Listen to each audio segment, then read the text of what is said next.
નમસ્કાર વિદ્યાર્થી મિત્રો, કેમ છો? મજામાં? સ્વાગત છે તમારું તમારી પોતાની યુટ્યુબ ચેનલ ઓશન ઓફ નોલેજની અંદર. આપણી આ લેક્ચર સિરીઝની અંદર ધોરણ 12 ના 7 ચેપ્ટર અત્યાર સુધી આપણે રિવિઝનમાં જોઈ ગયા છે. હવે આજે 8મું ચેપ્ટર જોવાનું છે. માનવ કલ્યાણમાં સૂક્ષ્મ જીવો, પ્રકરણ નંબર 8. આ પણ મહત્વનું ચેપ્ટર છે. તો આગળ વધીએ, આપણે ચેપ્ટરની શરૂઆત કરીએ છીએ. કયા કયા સૂક્ષ્મ જીવો આપણે ઉપયોગમાં લઈએ છીએ આપણી રેગ્યુલર લાઈફની અંદર, આપણે એની ચર્ચા કરવાની છે.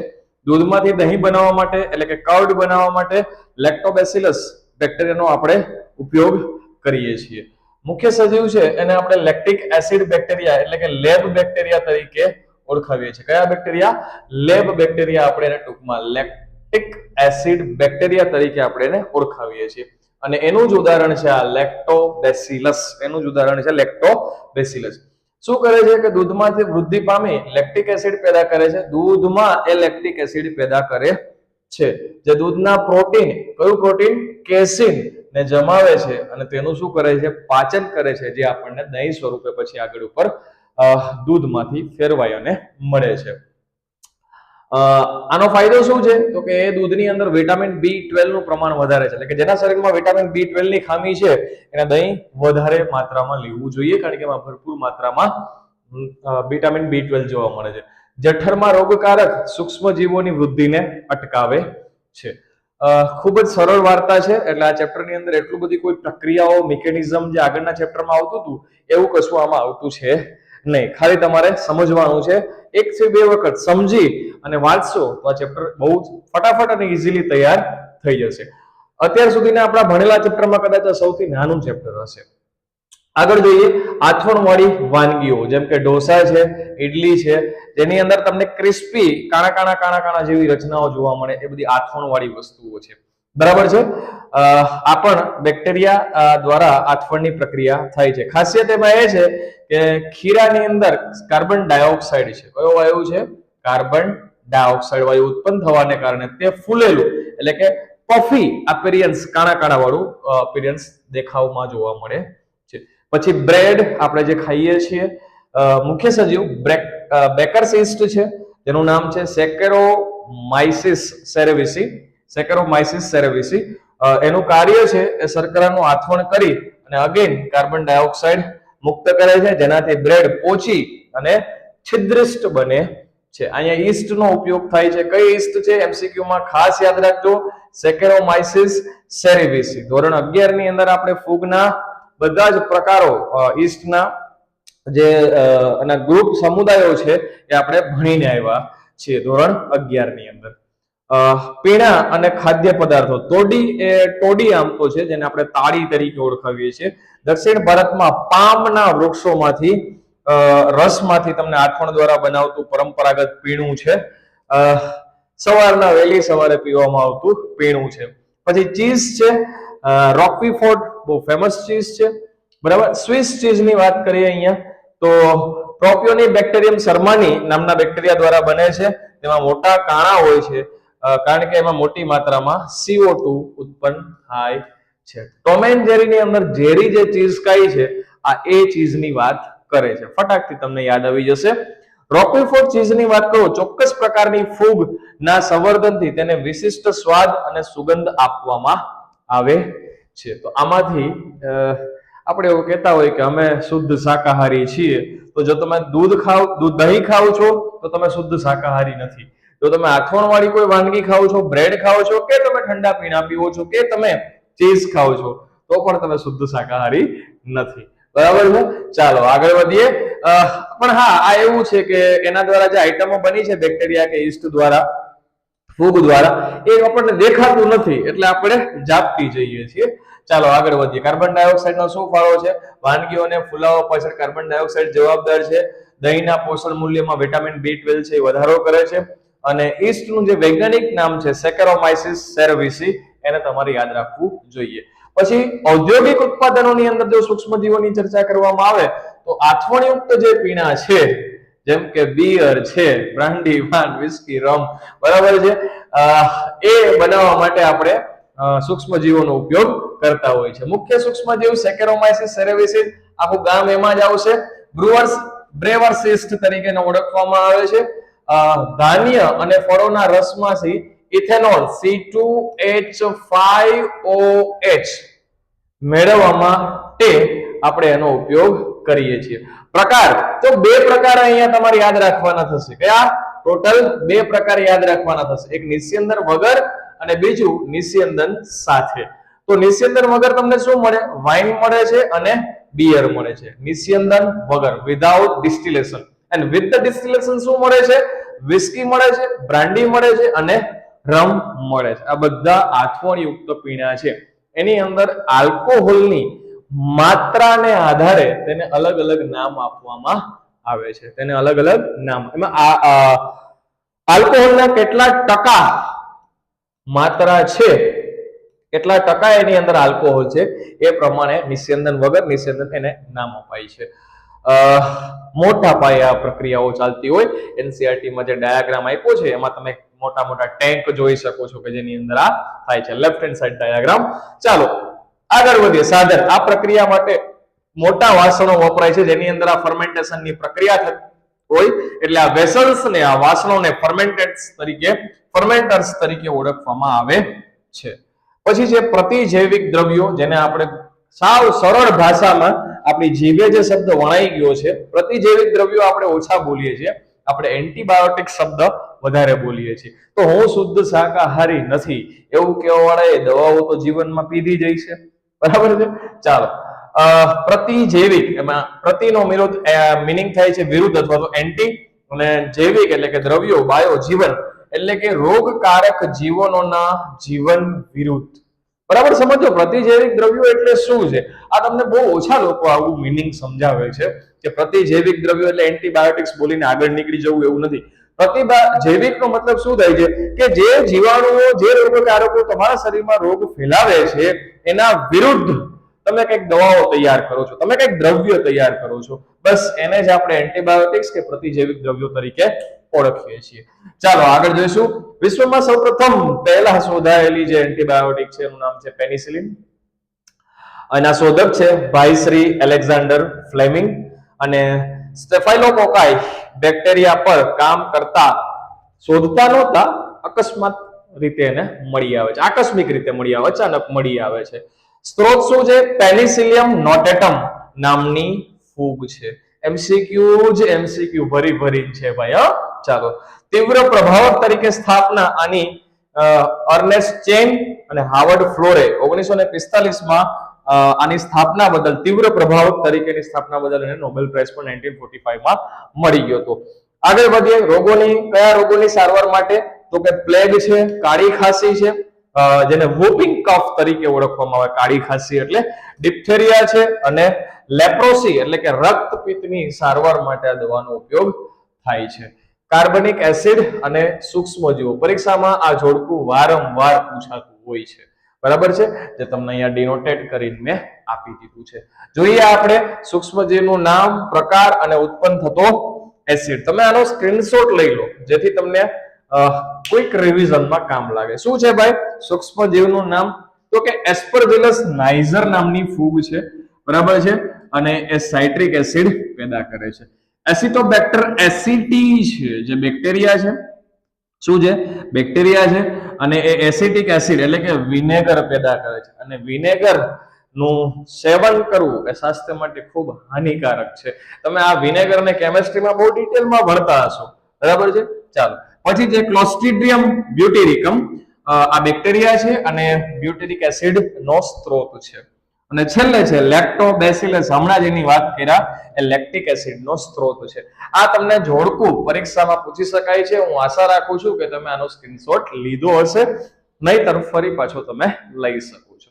ઓલરાઈટ, ચાલો આગળ વધીએ. ઉત્સેચકો કયા કયા છે? એન્ઝાઇમ્સ, જે આપણને સૂક્ષ્મજીવોમાંથી મળી આવે છે અને માનવ કલ્યાણ માટે ઉપયોગી છે. તો લિપેઝ લખેલું છે પણ એકચ્યુઅલી એ લાઇપેઝ આવે. શું આવે? લાઇપેઝ આવે. ચાલો, ડન છે. રિપીટેડ છે ચેપ્ટર નંબર 5 માં, ધોરણ 12 માં, અને ચેપ્ટર નંબર 9 માં, ધોરણ 11 માં આવે છે ભાઈ. તેલના ડાઘા દૂર કરવા માટે ડિટર્જન્ટમાં વપરાય છે. પેક્ટિનેઝ અને પ્રોટીએઝ, બજારમાં મળતા બોટલ બંધ ફળોના રસને ક્લિયર એટલે કે સ્વચ્છ કરવા માટે આ ઉત્સેચક વપરાય છે. પછી છે સ્ટ્રેપ્ટોકાઇનેસ. કયો? સ્ટ્રેપ્ટોકાઇનેસ. નામ ઉપરથી સ્ટ્રેપ્ટોકોકસ ન્યુમોની અને સ્ટ્રેપ્ટોકોકસ બેક્ટેરિયા, તેને ક્લોટ બ્લસ્ટર તરીકે ઓળખવામાં આવે છે. શું કામ? તો કે હૃદય રોગમાં જે દર્દીઓની રુધિરવાહીમાં જે જામેલું રુધિર છે એને ઓગાળવા માટે. ક્લોટિંગ તમે ભણી ગયા છો, હું અહીંયા થોડુંક ડિસ્કશન કરી દઉં છું. ક્લોટિંગ, બ્લડ ક્લોટિંગ, રુધિર જમાવટ નામનો એક ટોપિક તમે ધોરણ 11 ના ચેપ્ટર નંબર 15 માં ભણી ગયા છો. મને કોમેન્ટ સેક્શનમાં જણાવજો કે રુધિરની જમાવટ માટે કયું દ્રવ્ય જવાબદાર છે. બરાબર છે? અને રુધિરની જમાવટમાં યકૃતનો શું ફાળો છે એ પણ જરા જણાવજો. જોઈએ તમે કેટલું નીટ ભણો છો. આગળ વધીએ, નંબર 5 ની ચર્ચાઓ કરીએ. જૈવ રાસાયણિક અણુઓ એટલે કે બાયો એક્ટિવ મોલેક્યુલ્સ. એનો સાયક્લોસ્પોરિન એ છે. એનો સ્ત્રોત ક્યાં છે? ટ્રાઇકોડર્મા પોલિસ્પોરમ નામની ફૂગ એનો સ્ત્રોત છે.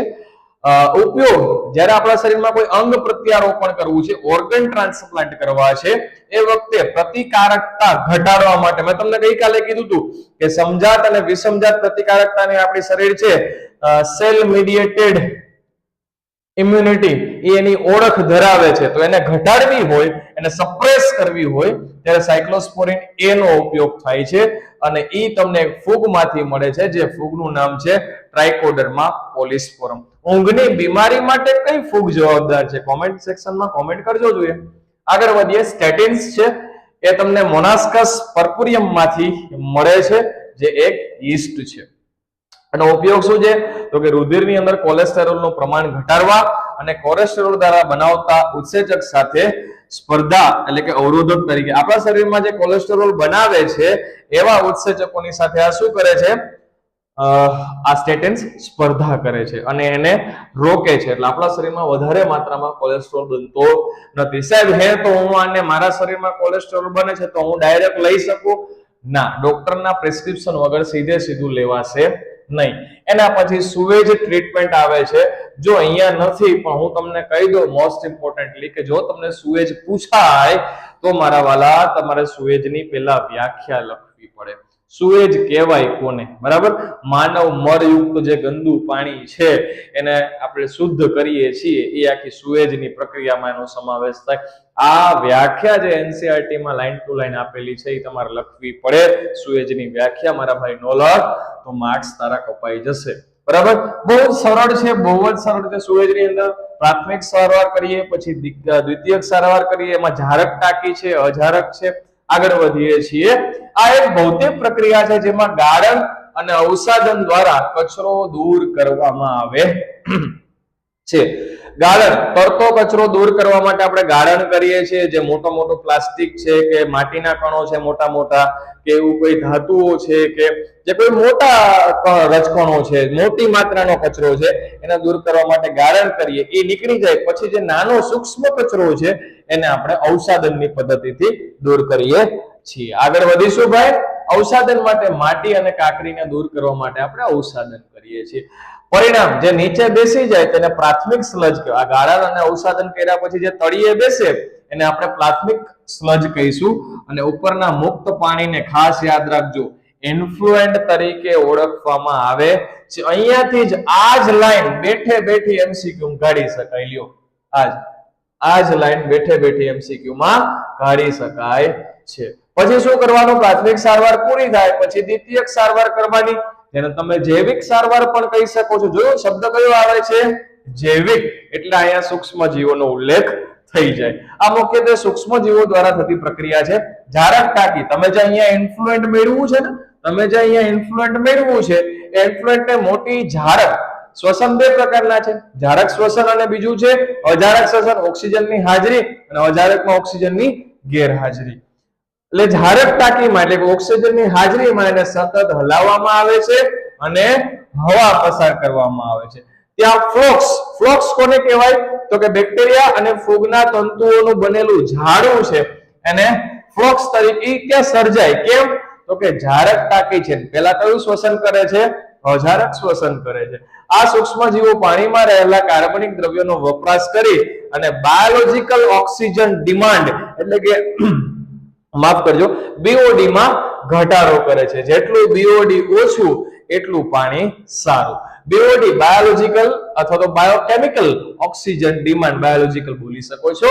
વ્યાખ્યા: 1 લીટર પાણીમાં રહેલા કાર્બનિક દ્રવ્યોના ઓક્સિડેશન માટે બેક્ટેરિયા દ્વારા કેટલો ઓક્સિજન વપરાણો એને બીઓડી કહેવાય. બરાબર, જેટલો બીઓડી વધારે એટલું પાણી પ્રદૂષિત, જેટલો બીઓડી ઓછો એટલું પાણી પીવા લાયક. ડન છે ભાઈ. એના પછી સેટલિંગ ટાંકી છે અને એનારોબિક. જો હવે અજારક આવ્યું. એનારોબિક મતલબ અજારક. ડાયજેસ્ટર નો મતલબ થાય પાચન ટાંકી. થઈ ગયું કે નહીં ગુજરાતીમાં? ડન છે. ચાલો, એનારોબિક. બીઓડી ઘટાડ્યા પછી ફ્લોક્સ મેં હમણાં કીધું પેલું ઝાડુ, યીસ્ટ અને બેક્ટેરિયાનું, જેને ક્રિયાશીલ સ્લજ કહે છે, એને નીચે બેસવા દેવામાં આવે છે. કારણ કે એને તો આપણે પાણીમાં લઈ જઈને કોઈ ફાયદો જ નથી ને ભાઈ. બરાબર છે. આ સ્લજનો થોડો ભાગ નિવેશ દ્રવ્ય. મને જરા જણાવો કે નિવેશ દ્રવ્યનો બીજો ઉલ્લેખ ક્યાં કર્યો છે આપણે? તો હું ફટાફટ તમને કહી દઉં કે આપણે દૂધમાંથી દહીં બનાવીએ તો ત્યાં આપણે થોડું જેને આપણે સાદી ભાષામાં મેરવણ તરીકે ઓળખીએ છીએ, એ મેરવણ આપણે નાખવું પડે દૂધમાં, જેથી દૂધ ફાટે. યસ ઓર નો? અને પછી દહીંનું નિર્માણ થાય, જેને આપણે સાદી ભાષામાં ઇનોક્યુલમ એટલે કે નિવેશ દ્રવ્ય તરીકે ઓળખીએ છીએ. એટલે અહીંયાથી હું તમને મારો રેગ્યુલર પ્રશ્ન પૂછું કે જેને દુનિયામાં પહેલી વખત દહીં કે છાશ બનાવી હશે, એ આ નિવેશ દ્રવ્ય એટલે કે મેરવણ લેવા ક્યાં ગયું હોય છે? બરાબર છે. ચાલો આગળ વધીએ છીએ. એને ફરીથી ઝારક ટાંકીમાં નાખવામાં આવે છે. બહુ સરળ છે, એટલે હું બહુ ઇન ડિટેલ રિવિઝન કરાવતો નથી. બાકીનો ભાગ એનારોબિક સ્લજ ડાયજેસ્ટરમાં જાય છે, જ્યાં અજારક બેક્ટેરિયા પાચન કરી બાયોગેસ, મિથેન, H2S છે, આ હાઇડ્રોજન સલ્ફાઇડ, કાર્બન ડાયોક્સાઇડ પેદા કરે છે. This one is the diagram. તમે આનો સ્ક્રીનશોટ લઈ લ્યો. એક જ સ્ક્રીનશોટમાં તમે આખી સુએજ ટ્રીટમેન્ટને ડિવાઇસ કરી શકો છો. આગળ વધીએ ભાઈ. ચાલો, જો અહીંયા તમને દેખાશે ઝાર એટલે આ બરણી, બરણી 1 અને બરણી 2, ઝાર 1 અને ઝાર 2. તો આ પ્રદૂષિત પાણી દેખાય જ રહ્યું છે, એટલે એમાં બીઓડી વધારે છે. અહીંયા બીઓડી કેવું છે? ના બરાબર છે. ઓલરાઈટ, ચાલો આગળ વધીએ છીએ ભાઈ. ગંગા અને યમુના એક્શન પ્લાન. હે સાહેબ, આ પૂછાઈ જાય ભાઈ. હા, પૂછાઈ જાય. વધતા શહેરીકરણને કારણે પ્રદૂષણ રોકવા માટે ભારત સરકારના વન અને પર્યાવરણ મંત્રાલય દ્વારા આ પ્લાન શરૂ કરવામાં આવ્યા છે. જેમ 11-12 ચેપ્ટરમાં આપણે પહોંચો તો ટાઈગર પ્રોજેક્ટ શરૂ કરીએ, 13મા ચેપ્ટરમાં એમ. આનો હેતુ વધુ સંખ્યામાં એસટીપી એટલે કે સીવેજ ટ્રીટમેન્ટ પ્લાન્ટ્સ બનાવી અને શુદ્ધ કરેલું પાણી નદીમાં છોડવાનો છે. બરાબર છે. એમાં મુખ્ય તબક્કા 3 છે. બરાબર છે. પ્રક્રિયાનો પ્રકાર જોઈ લ્યો અને મુખ્ય ઘટક જોઈ લ્યો. આનો તમે સ્ક્રીનશોટ લઈ લ્યો એટલે તમારે વાર્તા પૂરી થઈ ગઈ. આ કઈ નવું નથી, હમણાં જે તમે આગળ ભણીને આવ્યા આ ઈ જ છે. બરાબર છે. ચાલો આગળ વધીશું ભાઈ. હવે બાયોગેસ આવે. Most importantly with the diagram. Most importantly with the diagram. જો આમાં છે કઈ નહીં ભાઈ. બાયોગેસ એટલે શું કરવાનું છે તો કે જો આ એક ટાંકી છે. આ ટાંકીની અંદર છાણ અને માફ કરજો, આ ટાંકીની અંદર છાણ અને પાણી નાખવાનું હોય. છાણ અને પાણી નાખવાનું. પછી અહીંયા ઉપર છે એ છાણ અને ટાંકી નાખીને પછી એને વલોવવાનું મશીન જેવું છે, મોટર જેવું, હાથથી એને વલોવી શકાય. એટલે પાણી અને છાણ અને બીજો જૈવિક કચરો. બીજો શું છે? બીજો જૈવિક કચરો. જૈવિક કચરાની અંદર તો કે ભાઈ પ્રાણીઓએ જે ખાણ ખાધું છે, જે ચારો ખાધો છે, એ જે ચારો વધ્યો છે, એ શાકભાજીઓનો જે વેસ્ટ કચરો વધ્યો, જેનું સડન થાય છે, જેનું પાચન થાય છે, એવા કચરાને જૈવિક કચરો કહેવાય. એ જૈવિક કચરો તમારે આની અંદર નાખવાનો છાણ અને પાણી સાથે, પછી એને વલવવાનું. એટલે એ બધી સ્લરી તૈયાર થાય, કીચડ તૈયાર થાય. સ્લરી એટલે કીચડ, કાદવ તૈયાર થાય, જે અહીંયા જશે અને પાચન ટાંકો કહેવાય. અહીંયા એનો સડો થશે, અહીંયા એનું પાચન થશે અને પાચન દરમિયાન મેથેનોજન્સ નામના બેક્ટેરિયા કે જે પ્રાણીઓના મળમાં છે, એ બેક્ટેરિયા દ્વારા મિથેન, કાર્બન ડાયોક્સાઇડ અને અન્ય વાયુઓ પેદા થશે અને એ વાયુઓનો આપણે ઘરમાં ઉપયોગ કરી શકીએ છીએ. રાંધણમાં આપણે ગેસ તરીકે, આપણા બોટલ તરીકે, આપણે નો વાયુ તરીકે, ઈંધણ વાયુ તરીકે ઉપયોગ કરી શકીએ છીએ. હવે સાહેબ આ પાચન ટાંકો ભરાતો જાય એટલે અહીંયા છાણ જમા થતું જાય અથવા તો ખાતર જમા થાય, માફ કરજો, શું જમા થતું જાય? ખાતર, મેન્યોર જમા થતું જાય. આ મેન્યોર ને તમે અહીંયા એકઠું કરી શકો છો, જેને સ્લજ તરીકે ઓળખવામાં આવે, અને એને તમે બજારમાં વેચી શકો છો એઝ અ ખાતર તરીકે અને ઉપયોગમાં લઈ શકાય. બસ એટલી જ વાર્તા છે, બસ એટલી જ વાર્તા છે જે અહીંયા આપેલું છે. ખાસ એમસીક્યુ માટે યાદ રાખીએ આપણે, શું યાદ રાખીએ? તો કે ભાઈ બાયોગેસ એ વાયુઓનું મિશ્રણ છે. કયા કયા? તો કે 50% જેટલો મિથેન હોય, 50 થી 75, બરાબર. અને સૌથી વધારે મુખ્ય જ્વલનશીલ પદાર્થ છે જેનો આપણે ઈંધણ તરીકે ઉપયોગ કરવાનો છે. કાર્બન ડાયોક્સાઇડ 25 થી 50% જેટલો હોય. અન્ય વાયુઓની અંદર હાઇડ્રોજન સલ્ફાઇડ હોય, H2S, નાઇટ્રોજન અને હાઇડ્રોજન પણ તમને અલ્પ માત્રામાં જોવા મળે છે. તો આ એમસીક્યુ માટે મુખ્ય ઘટકો યાદ રાખો. એના બનાવવાની પ્રક્રિયા મેં તમને કીધું, ગાયનું છાણ છે, અંદર અજારક શ્વસન થાય છે, મિથેનોજન્સ બેક્ટેરિયા છે, બરાબર છે. જો અહીંયા છે મિથેનોજન્સ બેક્ટેરિયા. ચાલો, ફાયદો શું છે?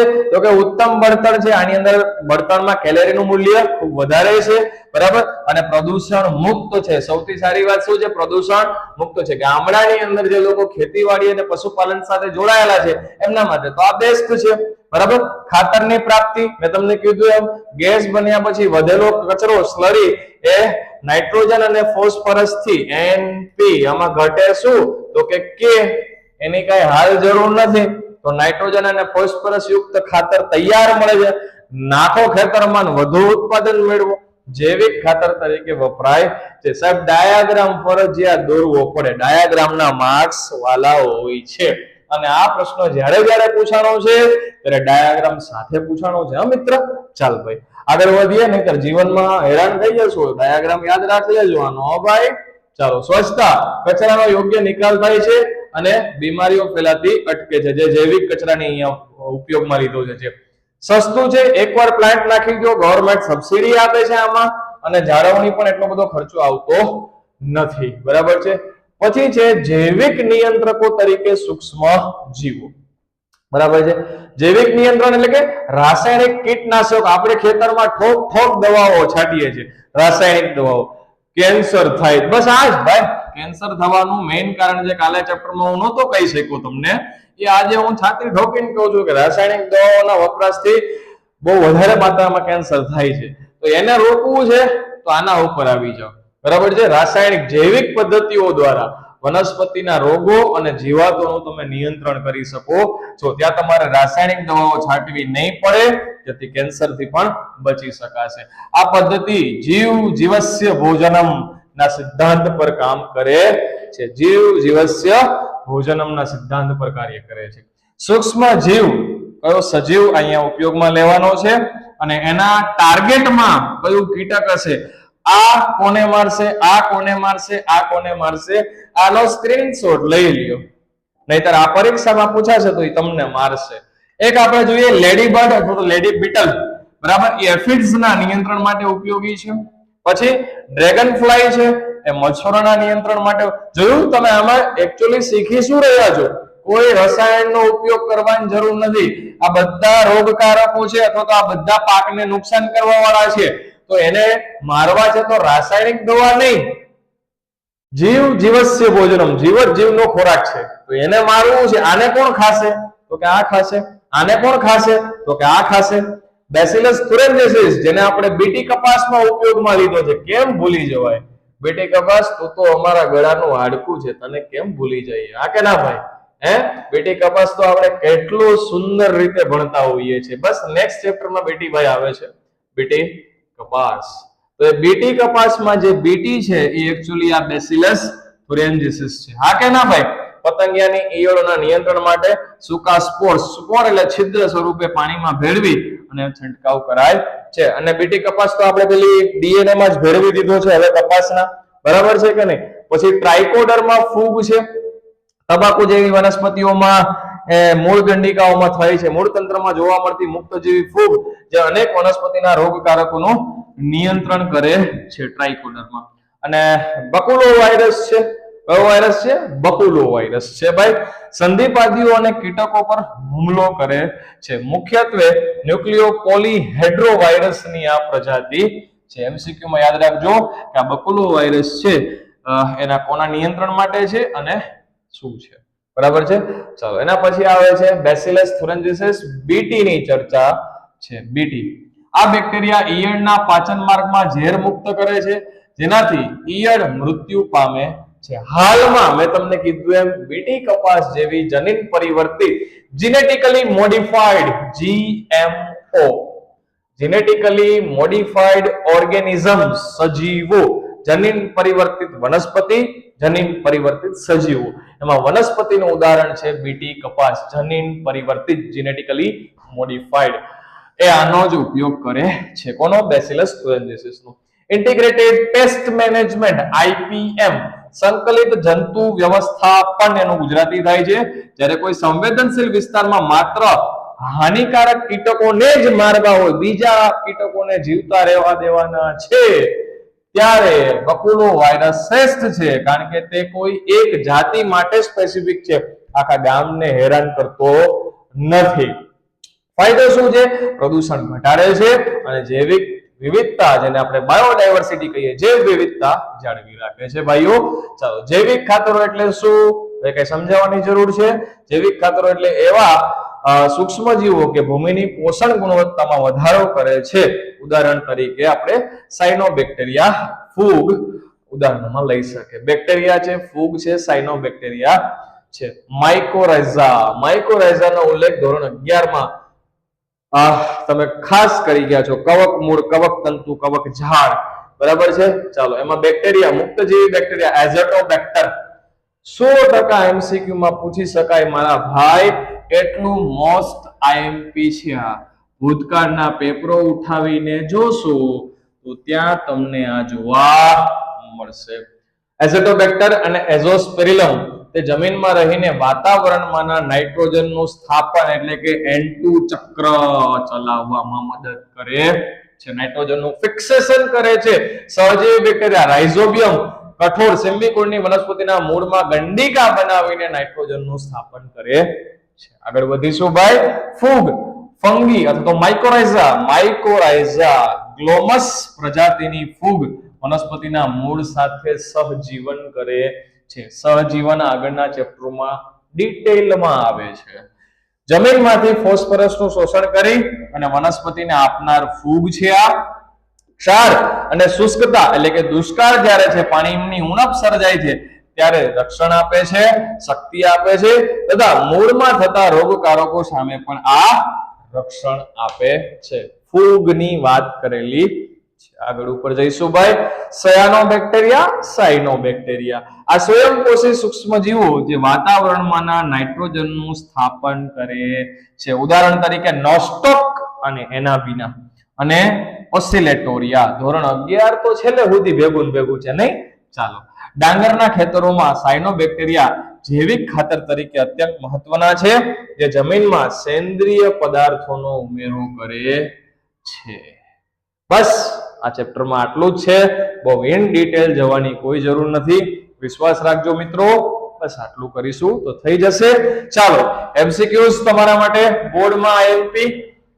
તમે આનો સ્ક્રીનશોટ લઈ શકો છો.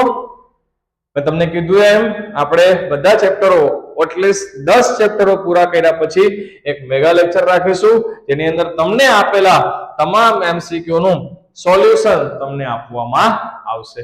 તમે બાકીના 8 જે છે 5 6 7 8 એનો પણ સ્ક્રીનશોટ લઈ શકો છો. Alright, this one is the next. 9 10 11 અને 12 મોસ્ટ ઇમ્પોર્ટન્ટ છે. આ જોડકા જોડો 12મા નંબરનો ખાસ યાદ રાખજો મિત્રો.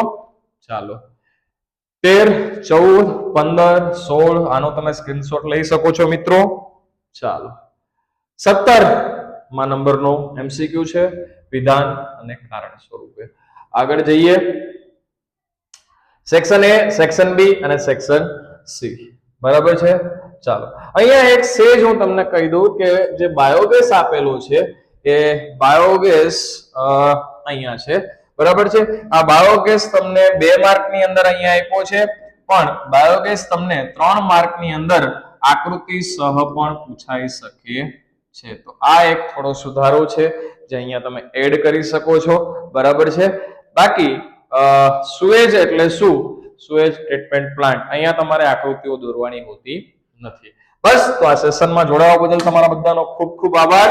મળીએ છીએ બહુ જલ્દી ચેપ્ટર નંબર 9 બાયોટેકનોલોજીના સિદ્ધાંતો અને એના પ્રયોજનો વિશે ચર્ચા કરવા માટે, બરાબર. ત્યાં સુધી ખૂબ તૈયારી કરો, ખૂબ એન્જોય કરો, સાથે સાથે પણ તૈયારીમાં કોઈ કચાશ ના રહેવી જોઈએ.